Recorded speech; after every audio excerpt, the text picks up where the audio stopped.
గా చూస్తున్నాం. ఇటు అమెరికా ఇరాన్ మధ్య యుద్ధ మేఘాలు కమ్ముకున్నాయని చెప్పుకోవాలి. ఇటు ఇరాన్ దిశగా అమెరికా సైన్యం అంతా కూడా ఇటు ఇరాన్ పై అయితే దాడులు చేస్తూ ఉంది. ఇటు ఈ దాడులకు సంబంధించిన బిగ్ బ్రేకింగ్ అయితే మనం చూస్తున్నాం. అమెరికాకు మద్దతుగా సైన్యాన్ని ఇప్పటికే ఇజ్రాయెల్ అయితే సిద్ధం చేస్తుందని చెప్పుకోవాలి. ఇటు స్వయంగా దీనికి సంబంధించి అమెరికా అధ్యక్షుడు ట్రంప్ అయితే ప్రకటించారు, మా సైన్యం ఇరాన్ వైపు వెళ్తోంది, ఏం జరుగుతోందో చూద్దామంటూ కూడా ట్రంప్ అయితే ఇటు గట్టిగా వార్నింగ్ ఇస్తున్న పరిస్థితి కనిపిస్తుంది. అయితే ట్రంప్ వార్నింగ్ పై ధీటుగా ఇరాన్ కూడా అంతే విధంగా స్పందిస్తూ వస్తుంది. ఇటు యుద్ధానికి సిద్ధమని ఇరాన్ సైతం కూడా అమెరికాను ధీటుగా ఎదుర్కొనేందుకు మేము కూడా యుద్ధానికి సిద్ధమే అంటూ కూడా ఇటు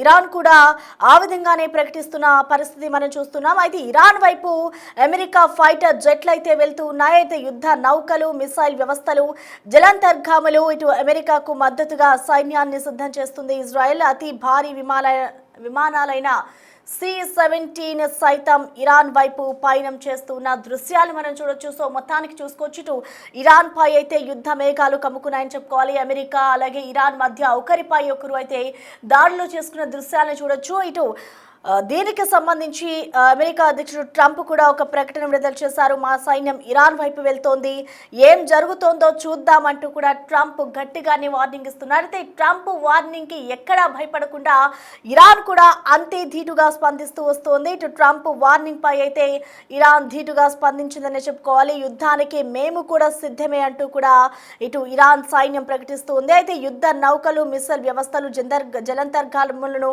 అన్నిటిని కూడా ఇటు అమెరికా అయితే వాటిపై వదులుతూ ఉన్న విజువల్స్ని కూడా మనం చూడొచ్చు. అయితే అమెరికాకు మద్దతుగా ఇటు ఇజ్రాయెల్ కూడా సైన్యాన్ని సిద్ధం చేస్తూ ఉన్న పరిస్థితి మనం చూస్తూ ఉన్నాం.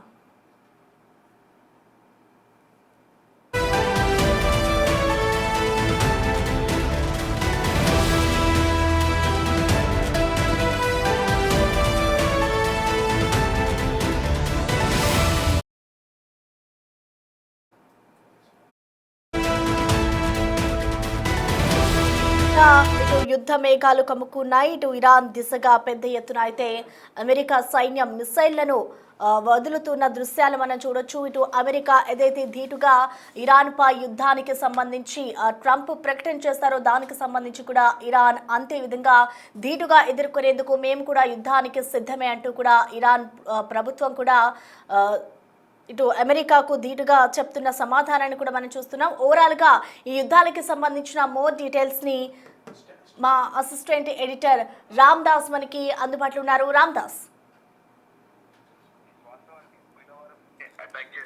ట్రంప్ ప్రకటించారు కానీ అంతలోనే ఆలోచన విరమించుకున్నారు. కానీ దాని తర్వాత మాటల యుద్ధం పెరిగింది. మళ్ళీ అటు ఇరాన్ లో ఉద్రిక్తతలు పెరిగాయి. ఇటు ట్రంప్, అటు ఖమేనీ ఒకరిపై ఒకరు హెచ్చరికలు జారీ చేసుకోవడం, ఇరాన్ లో ఖమేనీని గద్దెదిస్తాం, ట్రంప్ అంటే అసలు ట్రంప్ ని లేపేస్తామంటూ ఖమేనీ ఏకంగా హెచ్చరికలు జారీ చేయడం, దీంతో తన జోలికి వస్తే ఇరాన్ ని భస్మం చేస్తా అసలు ప్రపంచ పటంలోనే లేకుండా అవుతుందంటూ ట్రంప్ హెచ్చరికలు, ఇవన్నీ మనం చూసే ఉన్నాం.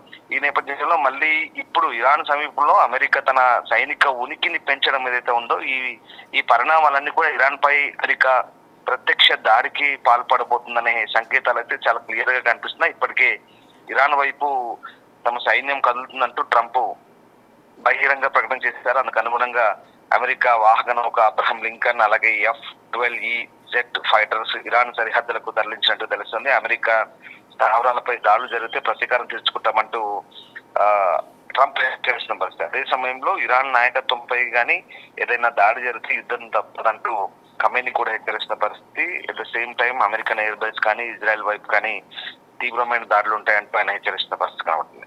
సో మొత్తం మీద పరిస్థితులు అయితే మళ్ళీ చేయి దాటే అవకాశం కనిపిస్తుంది. ఏదేమైనా పరిస్థితులు ఉద్రిక్తంగా మారే అవకాశం కనిపిస్తుంది. అమెరికా అయితే దాడికి రంగం సిద్ధమవుతుందా, సైనిక చర్యలు ఉండబోదంటూ ట్రంప్ నిర్ణయాన్ని మార్చుకున్న నిమిషంలో మళ్ళీ ఏ క్షణమైనా ఇరాన్ పై భారీ స్థాయిలో విరుచుకుపడే అవకాశం ఉందా అనే అనుమానాలు కూడా తలెత్తున్నాయి. ఈ నేపథ్యంలో ఇప్పటికే గల్ఫ్ ప్రాంతంలో ఇప్పటికే అమెరికా సైన్యం కదలికలు అయితే మోహరించిన పరిస్థితి కనబడతా ఉంది. ముఖ్యంగా పశ్చిమాసియాలో ఎప్పుడేం జరగబోతుందనే అనుమానాలు అయితే తలెత్తున్న పరిస్థితి కనబడుతుంది. ఖమేనీ ప్రభుత్వం ఏదైతే ఇరాన్ లో చెలరేగిన ఆనందమో అంచివేయడంపై తీవ్ర ఆగ్రహం వ్యక్తం చేశారు ట్రంప్.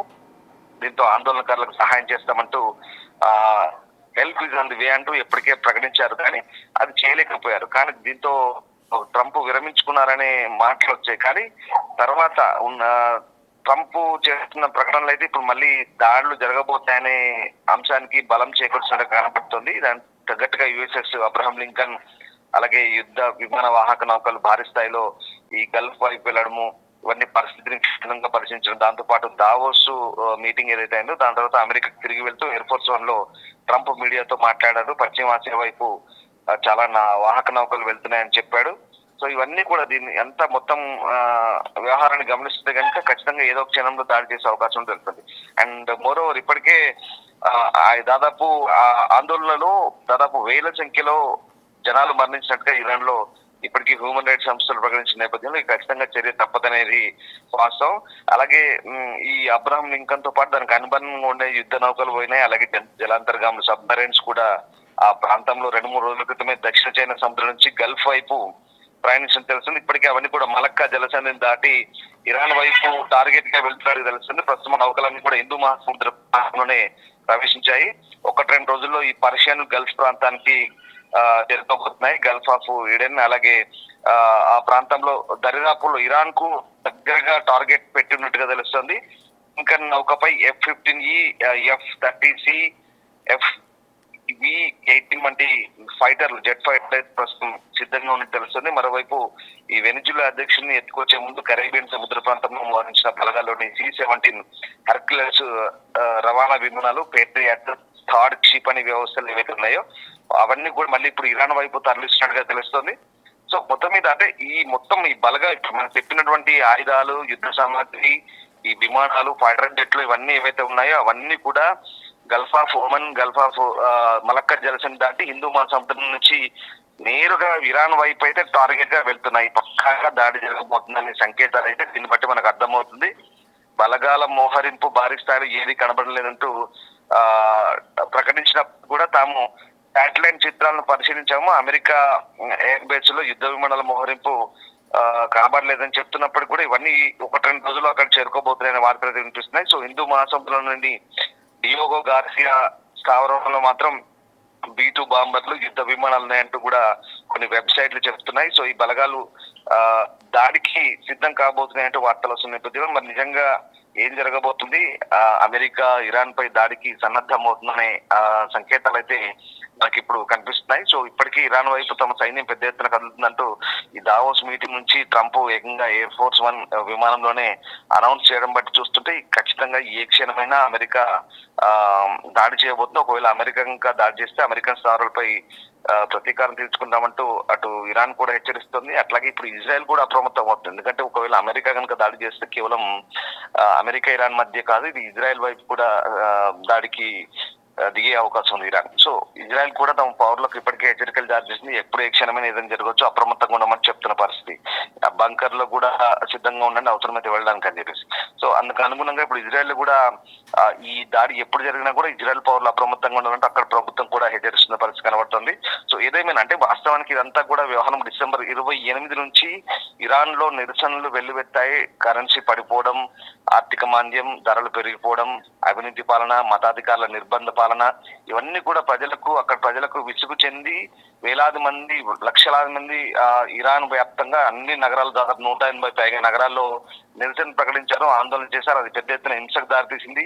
అప్పుడు అసలు చరిత్రలో కనీవిని ఎరగని రీతిలో ఇరాన్ లో దాదాపు 5,000 మంది అధికారికంగా చనిపోయినట్టు చెప్తున్నప్పటికీ 15,000 మంది పైగానే చనిపోయినట్టుగా ఇప్పటికైతే అనధికారికంగా వార్తలు అందుతున్నాయి.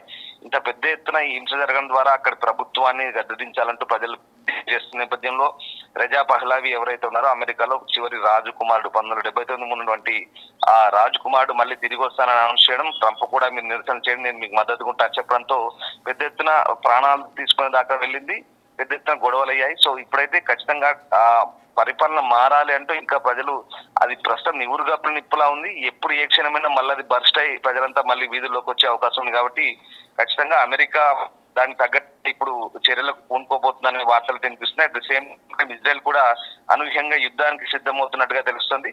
సో ఏదేమైనా అమెరికా, ఇరాన్, ఇజ్రాయెల్, బ్రిటన్ ఈ 3 దళాలు కనుక మళ్ళీ విరుచుపడితే కనుక సంయుక్తంగా జాయింట్ ఆపరేషన్ చేస్తే కనుక ఇరాన్ పై భీకర దాడులు తప్పవనే సంకేతాలు అయితే వినిపిస్తున్నాయి. సో మొత్తం మీద అమెరికా మీడియా సంస్థలు రిపోర్ట్ల ప్రకారం అయితే మిడిల్ ఈస్ట్ లో సైనిక కార్యకలాపాలు నిర్వహించే యునైటెడ్ స్టేట్స్ సెంట్రల్ కమాండ్ అయితే స్ట్రాంగ్ అవుతుంది. F-15 స్ట్రైక్ ఈగల్ జెట్లు, విమాన వాహక నౌకలు, అబ్రహం లింకన్ ఇవన్నీ కూడా వ్యూహాత్మకంగా ప్రస్తుతానికి అయితే దగ్గర అవుతున్నాయి. సో మొత్తం అయితే సైనిక వ్యవస్థ బలోపేతం అవుతున్న ఆ ప్రాంతం అంతా కూడా ఎప్పుడు ఏమవుతుందో, మళ్ళీ పశ్చిమాసియా బగ్గుమంటుందా, ఎప్పుడు ఎలాంటి సిచ్యువేషన్ ఉంటుందని మాత్రం కొంచెం ఉద్రిక్తంగా కనబడుతుంది ప్రసన్న. మొత్తం మీద ప్రస్తుతానికి సిచ్యువేషన్ అయితే చేయి దాటే పరిస్థితి వస్తే ఇంకా మళ్ళీ పశ్చిమాసియాలో పరిస్థితులు ఎంత దారుణంగా ఉంటాయి, ఇంకా మనం వేచి చూడాల్సిందే. Okay, thank you Ramdas. Right, మొత్తానికి చూసుకోవచ్చు, ఇటు మొన్నటి వరకు కూడా ట్రంప్ యుద్ధానికి సంబంధించి వెనకడుగు వేసిన ట్రంప్ ఆ తర్వాత ఇద్దరి మధ్య మాట పెరిగి యుద్ధానికి మళ్ళీ తెరలేపారని చెప్పుకోవాలి. ఇటు ఇరాన్ కూడా అంతే ధీటుగా యుద్ధానికి సిద్ధం అంటూ కూడా ప్రకటిస్తూ ఉంది. అయితే యుద్ధానికి సంబంధించి అసలు ట్రంప్ ఏమన్నారో ఒకసారి చూద్దాం. You know, we have a lot of ships going that direction just in case. We have a big flotilla going in that direction, and we'll see what happens. We have a big force going toward Iran. I'd rather not see anything happen, but we're watching them very closely. I saw 837 hangings on Thursday. They would have been dead. Every one of them would have been hung. This is like from 1,000 years ago. This is an ancient culture. Very smart people, by the way, but it's an ancient culture. 837, mostly young men, were going to be hung on Thursday. And I said, if you hang those people, you're going to be hit harder than you've ever been hit. It'll make what we did to your Iran nuclear look like peanuts. And an hour before this horrible thing was going to take place, they canceled it. And they actually said they canceled it. They didn't postpone it. They canceled it. So that was a good sign. But we have an armada. We have a massive fleet heading in that direction. And maybe we won't have to use it. We'll see. You know, we have a lot of ships going that direction just in